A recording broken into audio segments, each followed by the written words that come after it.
Hey guys, Beat Twice here. Today is Sunday, July 25th. I'm just going to apologize now. My son is throwing a hissy fit downstairs, so he may be hearing crying throughout this, so I apologize. But we're going to take a look at SPY, QQQ, IWM, and I'm going to throw Tesla in here at a grander scale because I had some one question my exact count on Tesla.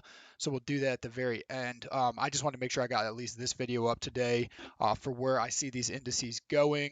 And then this might be the last video I get up today. I'll try to get to some other people's requests if I can, but I may not have time. So with that being said, let's dive into SPY. All right, so SPY continues to extend higher. We broke all-time highs, I think on Friday. It might have been on Thursday, but on Friday, I believe, which told us that this four bottom was in. It was obviously a shallow correction. We didn't double correct. I think last weekend I called that we would bottom somewhere around 428. I was obviously wrong about that. We went lower, which took us down to 424, but I was right about this being bottom. Now, mind you, I did swing trade this, meaning that I bought calls that were short dated so I could buy the pop back to the upside due to what we were seeing on the RSI and the fact that we saw a clean three swing to the downside, telling us that we should have been at least finding a short term bottom.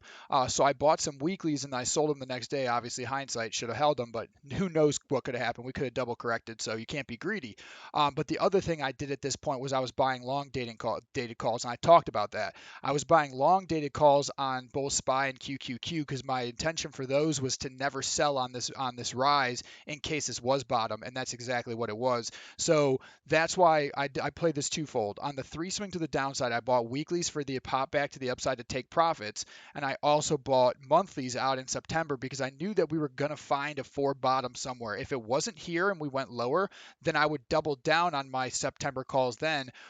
Ultimately, it doesn't look like we're going lower, so I don't get to double down, but I'm still reaping the benefits of holding September calls that I bought when SPY was 422 or 423, and now it's all the way back up at 440. So these things have already grabbed a few 100% return. So with that being said, what am I seeing? So we had our three swing down that took us to our wave four bottom.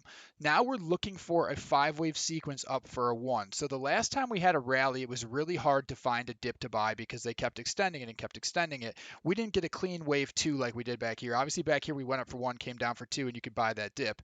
So far we haven't had that happen. It's not guaranteed to happen. We could go all the way up for our wave five top, and we could end up finding the blue wave five somewhere up here and then have a blow off top somewhere and never get a dip to buy. But I'm not seeing that. What I'm seeing is we had a one, a two, and now we're in a five wave move up. So we found our three. We're going up for our five. So up here somewhere, we're going to find our five. Maybe we've already topped. Maybe we extend a little bit higher tomorrow. But I do think at the early part of this week, we're going to get a three swing to the downside. That's going to be a bear trap, especially if it goes deep. If it takes us all the way back down to 430, which I don't think it will, I think it's going to be shallow. I think it's going to probably be like 435 or something, just to trick people and so that people can't buy the dip. But it's a blessing if we do get a big flush, because the bigger the flush, the better it is for us to go long, because we're going to be looking for us ramping pretty pretty much further higher. I mean, if this was already a one somewhere up here and we're at 440, we might see our wave five go all the way up. Depending on where we top, it could be 460 before we find top. So really, we just need to get a three swing to the downside to buy a dip.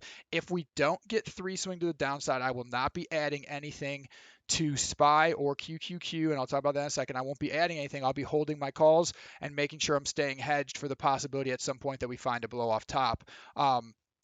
What goes up must come down. So it will be a very healthy pullback if we get it, but I am looking forward to seeing us have three swings to the downside. But we want to make sure that we see three, an A, a B, and a C before we buy. Oh yeah, let's talk about RSI real quick before we move on to QQQ. So we're starting to see a little bit of increased volume. It was still low volume on Friday, but a little bit increased volume, which is a good thing. And we were able to break out the top of this channel on the RSI, so that was a positive sign. All right, so QQQ. So similar to SPY, after we broke all-time highs, I was able to definitively say, hey, yeah, it turns out that this was for bottom, and now we're in an impulse to the upside. Now, with this one, what I'm seeing is a one, a two, and that we're in a five-wave move up for a three. So this hold right here is another minute five-wave, and then we're going to pull back for a four, so we'll probably see a little bit of pullback and then followed by a rally, and then ultimately we're going to drop. And that's what makes me think SPY is going to extend a little bit higher, because I think we'll get a little pullback here, we'll get a little bit of a rally, and then ultimately we might end up selling off from there, and we'll see three swings to the downside. Now, with that being said, there's a chance that this might happen on Tuesday, something like that.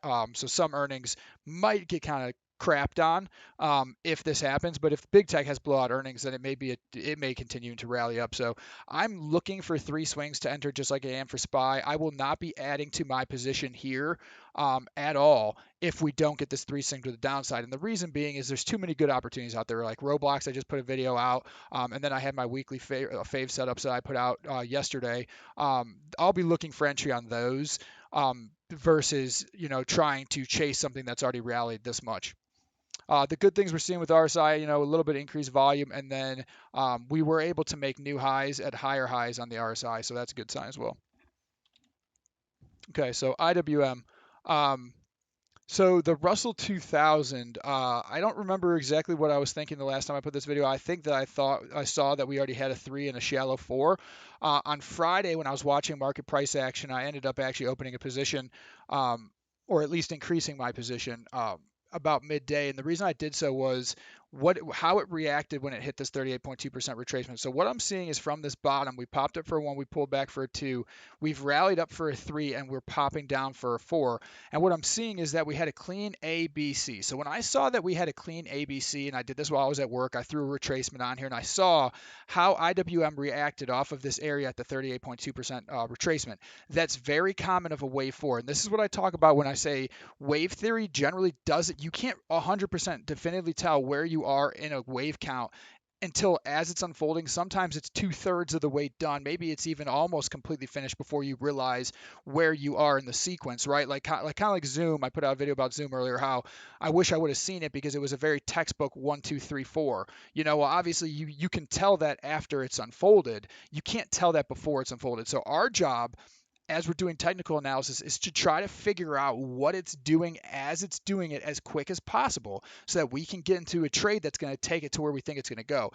And it's way easier said than done. So when I saw this on Friday and I tweeted about it, I originally saw a 1, 2, and I saw a 3, 4 down here. But when I saw us pop to here, we sold off hard down, we popped up for a B, and then we sold off hard, and then we bounced off the 38.2. So we have a clear 3-wave move down, and it bounced off the 38.2. That tells me that this is a wave 4. My 3 here was wrong. My 4 here was wrong. This ultimately was the 3. This ultimately was the 4. And now I can bet on it going up for its 5th wave. So where is the 5th wave going? Well, that's when I do my extension from the bottom to the top of 1 off of 2, or not off of 2, excuse me, off of 4. So somewhere in here. And I'm going to be looking at the very least, I'm looking for this 100% mark to be my wave 5 price target. I do think given small caps have a tendency to kind of rally once they do, I ultimately think that it's gonna finish somewhere between 224 to 228, the 161.8% extension off the wave 4 bottom. But I would definitely start trimming my profits somewhere around 224, just in case it does sell off in that range. So, and that's why I tweeted about it, because when I saw this dip and saw a 3 swing, I was like, hey, that's a dip you want to buy.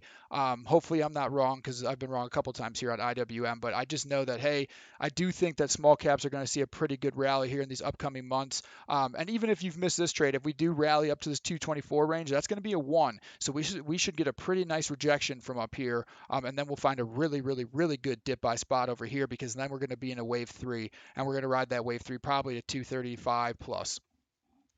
All right, so the last one I want to look at, well, and real quick, I forgot to talk about the RSI. So we are seeing some good stuff with the RSI here, and we are starting to right here see divergence. Like we obviously had a lower low for our wave C, and see right how the RSI doesn't even make a new low. So C went lower than A. We can clearly see C went lower than A, but yet our RSI did not go lower than previously when it for the A. So when you see that, you're seeing a bullish divergence, and that's a good sign.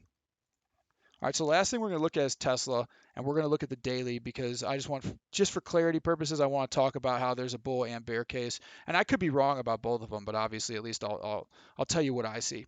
So let me extend this a little bit. Okay. All right, so from all-time highs, what I'm seeing when we peaked up here, what I'm seeing is a clear 1, 2, 3, 4, 5. So I'm seeing a 5-wave move down here for an A. Not really worrying too much about these huge, massive candles. I'm not even sure exactly what happened there.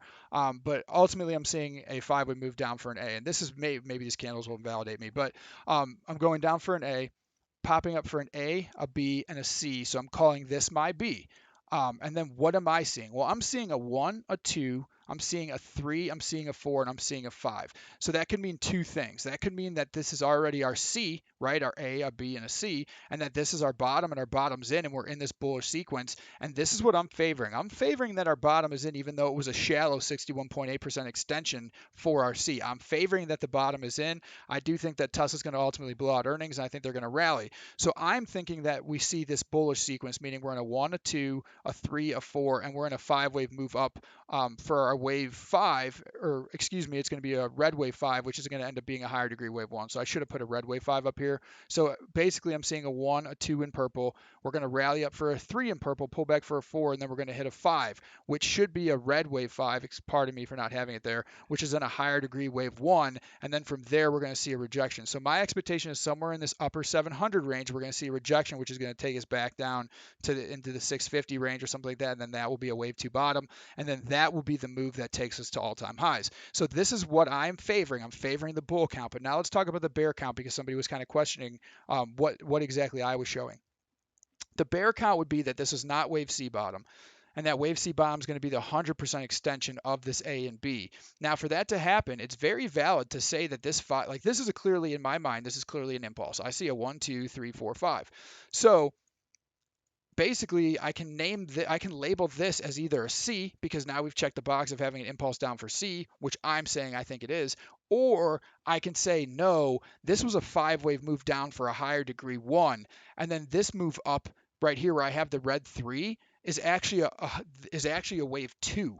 And then we're going to drop down for a wave 3. We're going to pop up for a 4, and then we're ultimately going to go down for a 5. So essentially what we're going to do is have, we had 5 waves here to take us to a 1, if you guys can follow that. We're having a weird 3 waves, kind of like an A, B, and then this whole thing is a C. So like basically this 1's an A, this 2's a B, this whole thing is a C, and then this would be a 2 here. And we're dropping now for our wave 3. And if they have terrible earnings, maybe that is the case, and that's what's going to happen. And we're going to drop terribly down to somewhere in maybe 500 range. Then we're going to pop back up a little bit. Then we're going to have another 5 waves down to take us to the 425 range. So I hope this makes sense. I do favor the bull count. I am long Tesla, and I'm hoping the bull count is right. But with that being said, I do truly believe that the bear count still could be correct, and that's why it's important to have hedge against Tesla if you are long Tesla, because this is a possibility that this is exactly what it could be. If anybody has any reasons for why they could see that maybe this count is wrong, please let me know. But I mean, because I'm not really sure, like these huge candles, what happened here. But outside of that, I do think that it could go either way, but I am favoring the bull count. So, all right, guys, that may be the last video for me from the weekend. Hope you guys like them. If you do like these videos, please hit a like and subscribe. Thanks, guys.